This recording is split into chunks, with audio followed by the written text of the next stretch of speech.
The server room hummed its final breath. At 3:47 am when Samuel Bankman collapsed beside $18 million in vanished investor dreams. This wasn't supposed to happen in cryptocurrency. The technology promised to liberate humanity from corrupt financial institutions and governmental oversight, gone mad with power. Instead, it became the perfect hunting ground for predators who understood one ancient truth: greed blinds faster than any encryption protects. Between 2017 and 2023, cryptocurrency fraud consumed $400 billion. More than the GDP of entire nations. The victims weren't just wealthy gamblers chasing moonshots. They were teachers, nurses, construction workers who believed the promise of financial freedom. Samuel had promised them 15% monthly returns through an algorithmic trading system he claimed could predict market movements with supernatural accuracy. The algorithm never existed. Just spreadsheets filled with fabricated numbers and a Ponzi scheme, older than the internet itself, repackaged in blockchain clothing. What made cryptocurrency fraud different from traditional financial crimes was the religious fervor with which believers defended their investments, even as they evaporated. They called skeptics heretics, dismissed warnings as propaganda from a dying financial establishment, too frightened to embrace the inevitable, decentralized future. The psychology was deliberate. Create a community so invested in the narrative that questioning the system becomes questioning their own identity and intelligence. Samuel understood this manipulation intimately because he'd been a victim himself. 3 years earlier, losing his family's savings to a nearly identical scheme. The irony was almost biblical. The wounded becoming the wounder, the scammed becoming the scammer, perpetuating cycles of financial violence with mathematical precision. When federal investigators finally breached his operation, they found journals filled with justifications, written in increasingly desperate handwriting, across 500 pages. One entry read, "If God exists, he'll understand I was just trying to win back what they took from my father first." But cryptocurrency fraud wasn't just about individual criminals like Samuel. It represented something far more dangerous. A technological revolution corrupted at birth. The architecture of cryptocurrency fraud didn't emerge from darkness. It evolved from legitimate financial innovation, corrupted by the oldest human weakness, unchecked ambition. Bitcoin's anonymous creator, Satoshi Nakamoto, vanished in 2010, leaving behind a leaderless system that was both its greatest strength and fatal vulnerability. Without centralized authority, there was no one to call when your life savings disappeared into a wallet address that led nowhere. Law enforcement agencies across continents struggled to prosecute crimes that existed simultaneously everywhere and nowhere, in jurisdictions that didn't technically exist at all. Smart contracts, designed to execute automatically, without human intervention, became perfect vehicles for scams that drained wallets the instant victims approved transactions. The beauty of the con was its democratic appearance. Anyone could launch a token, write a white paper, and promise revolutionary technology. Influencers with millions of followers promoted obvious scams for 5-figure payments. Their audiences trusting faces on screens more than fundamental financial logic. The Securities and Exchange Commission filed lawsuits, but by the time court dates arrived, the defendants had relocated to countries without extradition treaties. Dubai, Singapore, and various Caribbean islands became havens for crypto. Entrepreneurs whose innovations looked suspiciously identical to securities fraud wearing algorithm costumes. The really sophisticated fraudsters didn't just steal money. They built ecosystems where victims recruited new victims through referral bonuses and community governance tokens. This transformed theft into evangelism.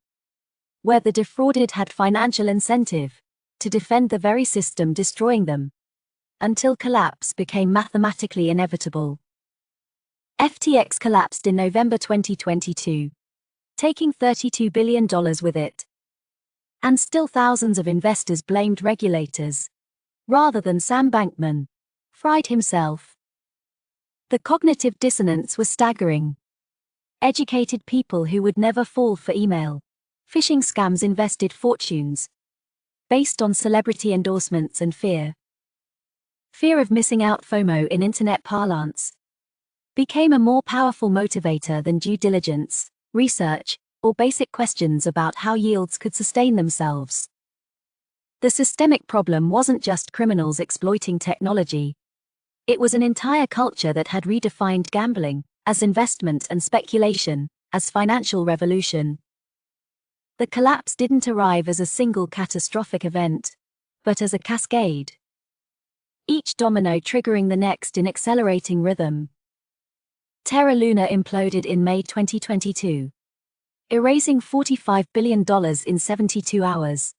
A financial apocalypse, compressed into a long weekend. Investors who woke up millionaires went to sleep with nothing. Their entire net worth reduced to meaningless code on servers that no longer mattered. The founder, Do Kwon, fled to Serbia while posting defiant messages on social media, claiming he'd done nothing wrong, and regulators were persecuting innovation. But something shifted in the collective consciousness. The narrative that had protected these schemes began fracturing under the weight of undeniable mathematical reality. Journalists who'd been dismissed as Luddites suddenly found their investigative reporting, validated by billions, in losses and criminal indictments, announced in rapid succession. The Department of Justice unsealed indictments against 73 individuals in coordinated raids across 15 countries. The largest cryptocurrency enforcement action in history. Celebrity endorsers who'd pocketed millions promoting fraudulent schemes faced lawsuits from investors who trusted famous faces more than financial fundamentals. Kim Kardashian paid $1.26 million to settle charges for promoting Ethereum Max without disclosing her payment. A warning shot across influencer culture. The intervention wasn't just legal, it was theological. Faith communities across denominations began preaching about cryptocurrency fraud as moral failing requiring spiritual reckoning. Evangelical pastors called it idolatry. Buddhist teachers named it attachment, Islamic scholars declared it haram. A unified spiritual rejection of greed disguised as innovation. Samuel himself, awaiting sentencing in metropolitan detention, began reading religious texts, searching for frameworks to understand what he'd become and who he'd destroyed. His victims organized support groups where they processed not just financial loss, but existential questions about trust, judgment, and why they'd believed obvious lies. One woman, a retired nurse who'd lost $300,000, said the real theft wasn't money, but her ability to believe in anything. The Great Intervention revealed that no technological innovation could escape the ancient patterns. Greed generates suffering. Suffering demands justice. Justice requires transformation or destruction. 6 months after his conviction, Samuel wrote a letter to his victims that the court allowed to be published in full online. He didn't ask for forgiveness, because he understood that absolution wasn't his to request. Only accountability was his to offer without condition. The letter detailed every mechanism of his fraud, with technical precision. A blueprint for investigators, and a warning for future victims, encoded in confession. Remarkably, 17 victims responded not with rage, but with gratitude that he'd finally told the truth. A human connection forged through honest devastation. The cryptocurrency industry itself began fragmenting into 2 distinct paths. Legitimate blockchain, innovation, and speculative casino wearing technology as costume. Universities launched blockchain ethics, courses teaching computer science students that code has moral dimensions, and algorithms can encode centuries of human weakness. Regulatory frameworks finally emerged, imperfect and evolving but grounded in the principle that innovation doesn't exempt anyone from fundamental honesty and accountability. The victims who'd lost everything began rebuilding with a wisdom that only comes from having your assumptions about reality shattered completely and rebuilt consciously. They created educational programs visiting high schools and community centers, teaching young people to recognize manipulation, disguised as opportunity before losing what they hadn't earned yet. The question haunting every conversation was whether God punishes cryptocurrency fraud, specifically, or whether the universe simply has mathematical laws governing human behavior. Perhaps divine punishment isn't supernatural intervention, but natural consequence. The way gravity punishes those who step off cliffs, regardless of intention or belief. Samuel served 4 years and emerged into a world where his name had become a cautionary tale. His fraud, a case study taught in ethics and finance courses globally. He works now in financial literacy education, speaking to at-risk communities about how desperation makes people vulnerable to promises that sound too perfect to question. His victims remain divided on whether his transformation represents genuine repentance or merely another performance. And perhaps both assessments contain uncomfortable truth simultaneously. The story never truly ends, because greed and innovation will dance this dance forever. But each generation can choose whether to learn from history or become it. Before you scroll away, ask yourself this. Would you recognize the next crypto scam if it knocked on your door? Most people say yes. Most people are wrong. If this video made you think twice, smash that subscribe button so you never miss the truth others try to hide. Comment below.